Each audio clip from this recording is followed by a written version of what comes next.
Audio video सबसे पहले आप तक पहुंचे, तो लाल बटन दबाकर चैनल को सब्सक्राइब करें और बेल आइकन को दबाना ना भूलें।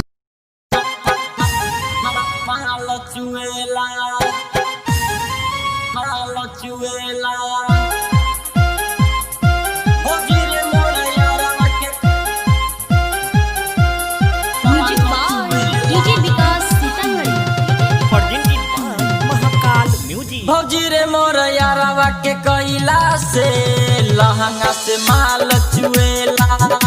भौजी रे मोर यारवा के कैला से लहंगा से माल चुएला।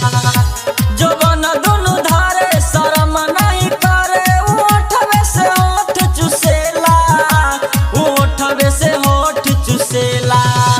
भौजी रे मोर यारवा के कैला से लहंगा से माल चुएला। भौजी रे मोर यारवा के कैला से लहंगा से माल चुएला।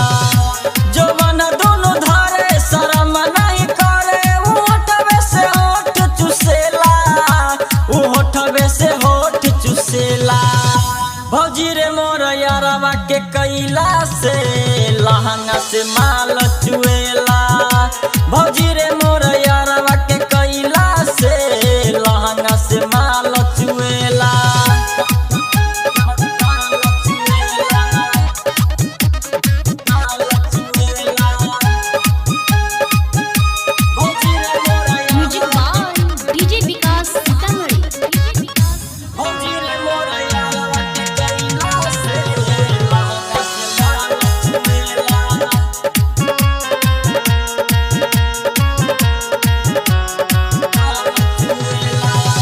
से आके हमके जगा के सट जला जे छतिया से दोनों जवानमा धके दबावे लगे निकाल दी चोलिया से मारे लखरे खरे न के करस डरे, न एको मोर बात सुनेला, न एको मोर बात सुनेला।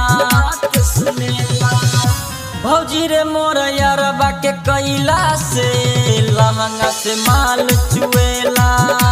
भौजी रे मोर यारवा के कैला से लहंगा से माल चुएला।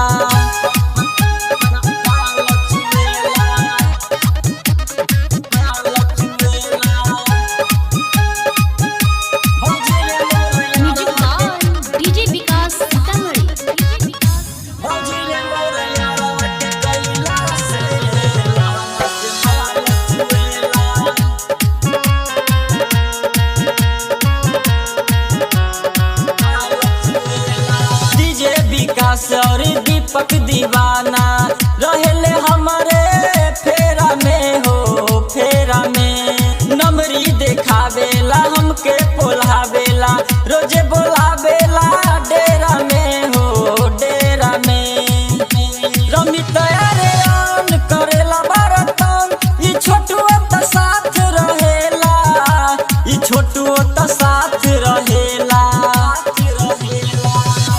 भौजी रे मोर यारवा के कैला से लहंगा से माल चुएला। भौजी रे मोर यारवा के कैला से लहंगा से माल चुएला। जोबन दोनों धारे शरम नहीं करे, ओठवे से होठ चुसेला, ओठवे से होठ चुसेला। भौजी रे मोर यारवा के कैला से लहंगा से माल चुएला।